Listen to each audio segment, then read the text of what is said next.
Okay, hello friends. So today we will study about the Glasgow Coma scale. When we used it in head injury patients or in the patient who has trauma or any serious conditions or suffering having any infection. So basically Glasgow Coma scale में हम क्या देखते हैं patient का we assess the level of consciousness. तो इसमें जो है वो हम तीन चीज़ें देखते हैं आई रिस्पॉन्स, वर्बल रिस्पॉन्स और motor response and we score them according to जितना भी वो हमें फीडबैक मिलेगा उसके अकॉर्डिंग. सो मैक्सिमम स्कोर इसमें जो है वो 15 होता है, मिनिमम स्कोर जो है वो लेस देन 3 होता है. लेस देन 8 अगर GCS है तो it is further indication for intubation. It means GCS less than 8 intubation की उसको जो है वो रिक्वायरमेंट है. इंट्यूबेशन भी बहुत से फैक्टर्स पे जो है वो डिपेंड करता है या कि वो हम we will study about them later. So firstly the eye response. Eye opening response में हम जो है वो 1 to 4 स्कोरिंग देते हैं. अगर हमारा पेशेंट स्पॉन्टेनियसली आई ओपन कर रहा है, हमारी प्रेजेंस में आई ओपनिंग है स्पॉन्टेनियसली, तो वी विल गिव 4 स्कोर. अगर वो टू साउंड रिस्पॉन्ड कर रहा है, हम उसका नाम लेके बोल रहे हैं, 2-3 बार बोलना पड़ रहा है, तो we will give him 3 score. And if it is patient is responsing to pressure और एनी पेन, लाइक हम जैसे ये पेशेंट यहाँ पे है, हम उसको थोड़ा सा पेनफुल स्टिमुलस देते हैं, तो उसमें जो है वो we will score him 2. And if there is no response to pain, eye is not opening to pain और sound, we will give 1. Next is the verbal response. So here the scoring is from 1 to 5 if the patient is oriented to time, place and person. अच्छा अभी क्या time हो रहा है, या फिर और आइदर वी कैन आस्क अच्छा आप अभी कहाँ पे हैं, आपके घर कहाँ हैं, और पर्सन रिकॉग्नाइज कर रहा है अपने फैमिली मेम्बर्स को, तो it means he is oriented. And but we have to see कि टाइम, प्लेस एंड पर्सन, इन तीनों चीज़ों की जो है वो हमें असेसमेंट करनी होती है. नेक्स्ट जो आता है वो आता है score 4 if the patient is confused. कई बार जैसे फ्रेश इंजरी है तो he will forget some of the family members के नाम नहीं बता पा रहा, प्रेजेंटली कहाँ है वो नहीं बता पा रहा, रात है दिन है नहीं बता पा रहा, या उसको अपना हिस्ट्री याद नहीं है कि उसके साथ क्या हुआ था, तो we will give him 4 score. Next is 3 inappropriate word बोल रहा है, कुछ भी मतलब हम उससे कुछ पूछ रहे हैं और वो कुछ और हमें आंसर कर रहा है.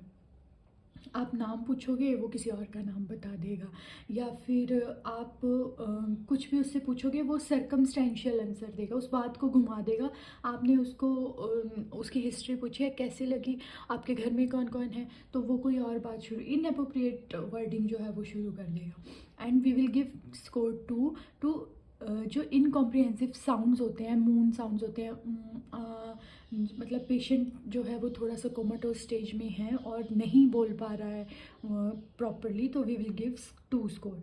And if there is no verbal response we will give score 1. Next is motor response. So motor response में हम टोटल स्कोरिंग करते हैं 1 से लेके 6 तक. अगर पेशेंट हमारी कमांड फॉलो कर रहा है, अच्छा आप बैठ जाइए, उठ जाइए, आपको स्पायरोमेट्री करना है, deep breath, following the commands, then we will give 6. And if the patient is localizing to pain, localize pain है, patient is able to tell us कि मेरे को टांग में दर्द हो रहा है, हाथ में दर्द हो रहा है, मेरे को ये तकलीफ़ है, तो we will give 5 score. And normal flexion. Now what is this normal flexion? Means withdrawal to pain. हमने दिस यहाँ हाथ में टच कर दिया, पेशेंट सडनली विड्रॉ करेगा टूवर्ड हिज बॉडी, तो we will give at that time हमको 4 score देना है. Abnormal flexion. Now what is this abnormal? This 3 motor response, abnormal flexion, extension and this is basically these 2 are very important to assess. तो abnormal flexion क्या होता है? We can see this decorticate posture of the patient, जिसमें कि उसने अपनी fist को, अपनी आर्म्स को जो है वो एल्बो से फ्लेक्स किया हुआ है, और उसकी जो दिस रिस्ट जॉइंट है उसमें भी इंटरनल रोटेशन है. सो दिस पिक्चर जो है वो पूरा हेड टू टो देखना बहुत ज़रूरी है। इसमें इंटरनल रोटेशन ऑफ आर्म्स है, एल्बो के पास से और रिस्ट जॉइंट के पास से। Arm held in flexion, there is flexion. And अगर हम लेग्स देखें, there is extension, legs held in extension. So what is decorticate? खाली आप बोल दोगे कि there is abnormal flexion, so that will not work. Abnormal flexion है, but please see clearly the posture here. Arms in decorticate, arms held in flexion and legs held in extension. And if so, this is the abnormal flexion. Abnormal flexion और अगर डीकॉर्टिकेट posture आपके patient का है तो ये हमें क्या, इससे हमें क्या पता चलता है? इट मीन्स कि there is injury to cerebral cortex. Cerebral cortex क्या है? This is the outermost layer of the brain, outermost layer of the brain.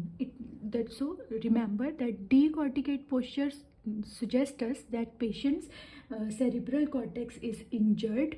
और अगर सेरिब्रल कॉर्टेक्स में इंजरी है तो उसमें क्या अफेक्ट होगा? उसके सेंसरी, मोटर, कोग्निटिव और इमोशंस जो फंक्शन है, like fear, sadness, walking, talking, writing, ये जो है वो कुछ एक हद तक इसमें अफेक्ट हो सकते हैं, फ्रॉम माइल्ड टू स्वियर। ठीक है, सो डीकॉर्टिकेट इंजरी सुजेस्ट और will indicate the somatic, motor, cognitive और इमोशंस, इसमें जो है वो डिटेरियोरेशन हो सकती है। And remember, next is डीसेरिब्रेट।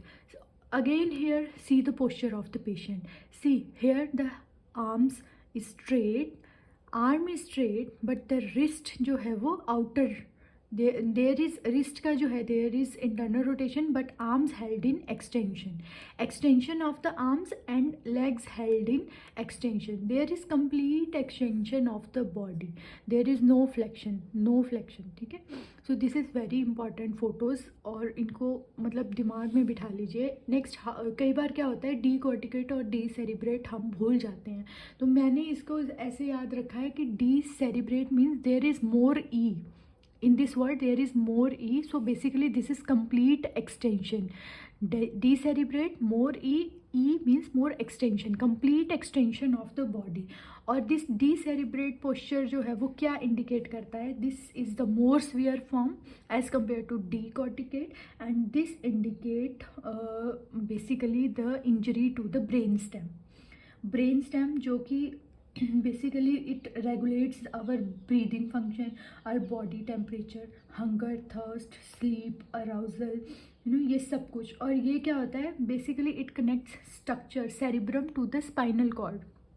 Patient का चलना फिरना, भूख लगना, breathing, motor function, swallowing, walking, balance, ये सब जो है वो इसमें डिटेरियोरेट हो सकते हैं, कम ज़्यादा हो सकते हैं अगर पेशेंट डीसेरिब्रेट पोस्चर में। And this is the more severe form. So remember the Glasgow coma scale, this is very important assessment tool. जो भी नर्सिंग ऑफिसर्स आईसीयू में ड्यूटी कर रहे हैं वो तो उसको डेली बेस पे यूज़ कर रहे होंगे, बट मैं जीसीएस तो सब बता देते हैं, बट दिस डीकॉर्टिकेट एंड डीसेरिब्रेट को जो है वो आइडेंटिफाई करना इज़ वेरी इंपॉर्टेंट। एंड हमें पता होना चाहिए कि decorticate means cerebral, core means cortex, cortex means जो आउटर स्ट्रक्चर ऑफ ब्रेन है उसको अफेक्ट करता है, and decerebrate this is the complete extension of the body. और यहाँ पे जो है वो it affect the brain stem, the basically the brain stem which connect cerebrum to the spinal cord. Spinal cord भी अगर अफेक्ट हो गई विद ब्रेन तो इट मीन्स देयर इज़ उसमें पेशेंट वॉक नहीं कर पाएगा, स्वेलो नहीं कर पाएगा, बैलेंस या फिर ब्रीदिंग डिफ़िकल्टी हो सकती है। So this was all about the Glasgow coma scale. I hope you enjoyed this lecture. Any doubt or any suggestions, please you can put it in the comment box or you can directly message me. Thank you so much.